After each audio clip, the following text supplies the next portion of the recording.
One of the things these videos have really driven home to me is just how educationally privileged I am.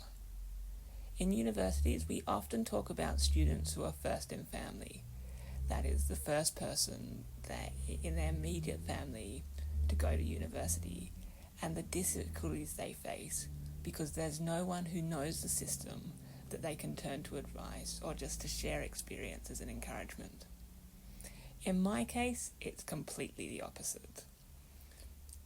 Sharing these videos drew a whole wide range of responses from my family and friends.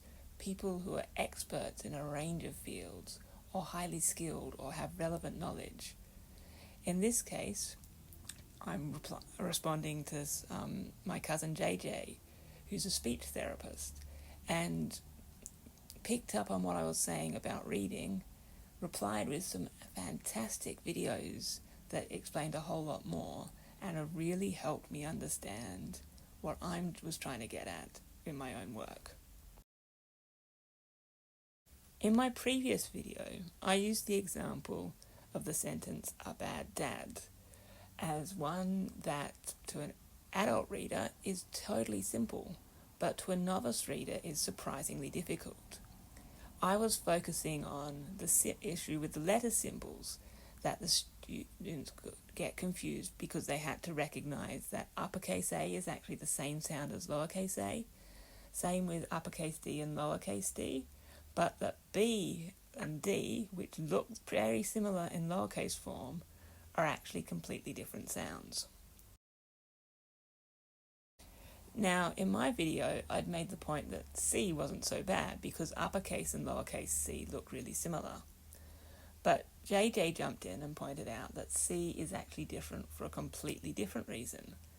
C sometimes makes a K sound like K, and sometimes makes a S sound like S.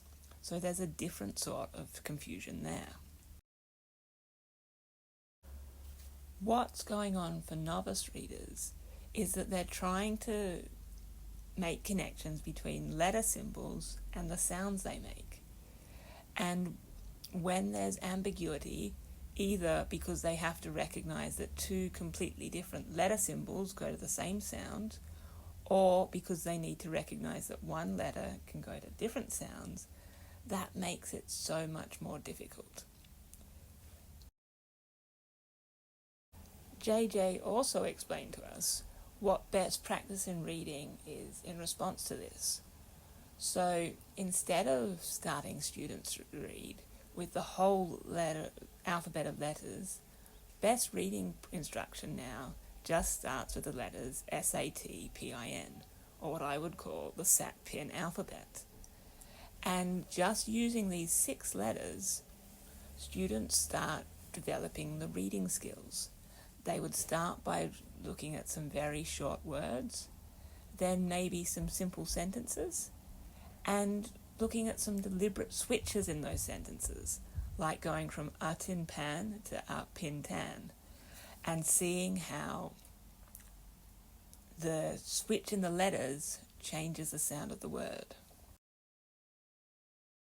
What is going on here is that we're adding an extra sort of connection. Where we before had the letters to sounds, now we're looking at the connection between sounds and words. And it's being done in all sorts of different ways, switching them around, comparing, contrasting, making lots of different connections, because we want the learner readers to have a really, really strong foundation of strong connections, and that is what's going to help them develop good reading later. The final thing that JJ told us that I found really interesting was why the SAT-PIN alphabet was those 6 letters. First of all, there's no ambiguity, at least when you write them in lowercase format, and those letters don't look that similar to other letters, and they all map onto a single sound. The second reason it's so useful is that they're some of the most common letters in English, so if you start with those, you've got a very strong foundation for reading. It's not like we're starting with Q and Z. So, why do I find this so interesting? So about 5-6 years ago, before I got sick, I was coordinator of a peer-assisted learning program at ANU. And as part of that, I used the ideas I was developing around effective learning to design a professional development program for the people involved. And overall, it was really well received, particularly towards the end. But I was also starting to realise there was one fundamental problem. In the context of that program, students were employed to be mentors, and we were able to set some quite strict job conditions in terms of the professional development that they needed to do. And this worked out well for the students as well. Some of the professional development was paid, a lot of it wasn't, but it was still a very well-paid job compared to, say, working at McDonald's or another casual job, and they were developing some very good skills in the process. So it was sort of a win-win situation for everyone. But it was absolutely reliant on us being able to insist that they participated in all of those activities. When I would introduce the training, and this is 2 days, I'd usually start by telling them to think of a time when they found something really confusing and had no idea why it was useful, and then later realised it would be really good. And then I told them this was going to be exactly like that. Most of the people who went through it didn't understand why we were introducing these things until the end of the 2 days, and then it was only towards the end of their first semester that they could really start to apply them proficiently without guidance. Once they got to that point, they thought it was really valuable, but we're starting to recognise that not everyone is willing to put in that much work in order to get to that point. So what I've been thinking about as I've come back to these ideas more recently is whether there's a different way of introducing these ideas about effective and ineffective learners that is a more staggered approach. It might take as long to get to the high level understanding, but is there a way that you can still start getting some benefit much sooner instead of spending 2 days of complete confusion? And what I've come up with is teacher's guide I've been working on. And what you're seeing in front of you is basically the outline for the first 2 chapters. I start by introducing a number of ideas about ineffective learners. In this case, each line represents one paragraph or one idea. Then we contrast them with some ideas about effective learners. Then I talk about how teachers can prompt ineffective learners to learn like effective learners. Then we go on to the second chapter, and this addresses the fact that the prompting examples I gave previously were all for teachers working one-on-one with a student. But if you're teaching a class, that's clearly not going to work. So now I'm trying to show how you could use a reflection activity to introduce the ideas to an entire class of students. So in order to do that, I begin by explaining why designing good reflection activities is hard, and then I show them an example that I wrote to do this. And if you've done my first lesson on an effective learner, this is the example I'm talking about here. But for the teachers, I don't just show them the text that you read as a student, I give them an annotated version that explains why aspects of it were done in the way they were. At this point, you're probably wondering what on earth all of this has got to do with reading. So the problem I had is that I didn't come up with this structure for the guide out of thin air, or because it thought it sounded like a good idea when I read it. I was structuring it this way based on my research into how teachers make decisions in the moment in their interactions with students, and specifically the ideas about fragmentation that I think explain this best. But it was very hard to explain this to people who haven't thought about teaching in this way before, which is pretty much everyone. In trying to explain this, I think I've actually stumbled across an extraordinarily good analogy between teaching and reading. The thing with reading is that we want students to develop a very high level of fluency, to become basically automatic readers, that they can read and get the meaning of words without even thinking about it. To a large extent, that's what we need to get to for teachers to use new ideas as well.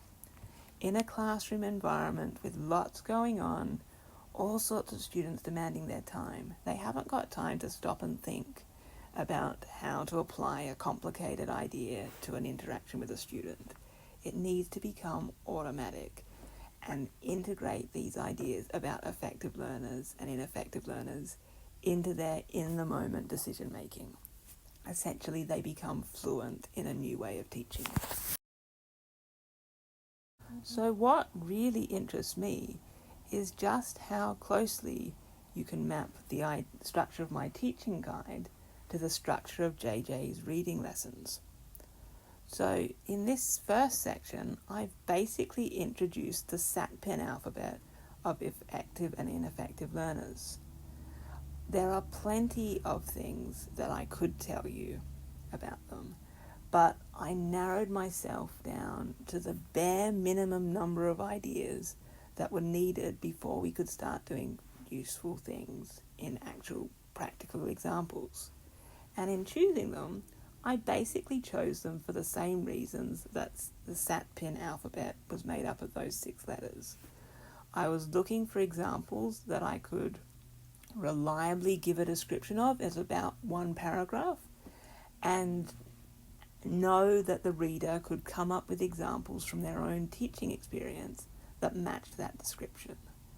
And I chose the examples of effective and ineffective learners that were most common. Firstly, because they would be the ones that are most useful, but again, because that makes it more likely that the reader will think of examples.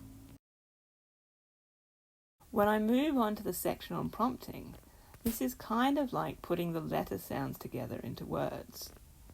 In this case, I'm starting to introduce a new kind of connection, that is between students and whether they're being an effective or ineffective learner, and the prompts that teachers can give, with the general idea being that teachers can prompt ineffective learners to start learning more effectively, and to think about how you use your knowledge of effective and ineffective learners to design these prompts.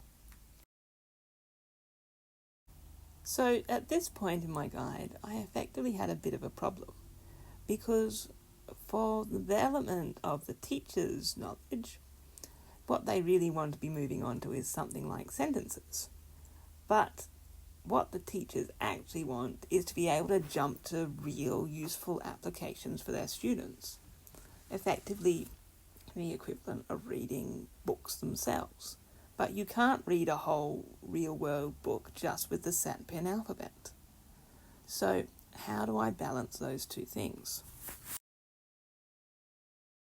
What I chose to do was to give the teachers an example of what it looked like that I did myself.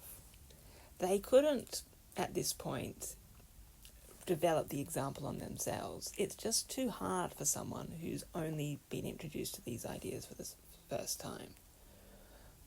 But they can work through the example with me. If we want to continue with the analogy, it's kind of like an adult and a learner-reader reading a book together. The adult might read most of the words, but they could point out a few that the novice reader could do on themselves.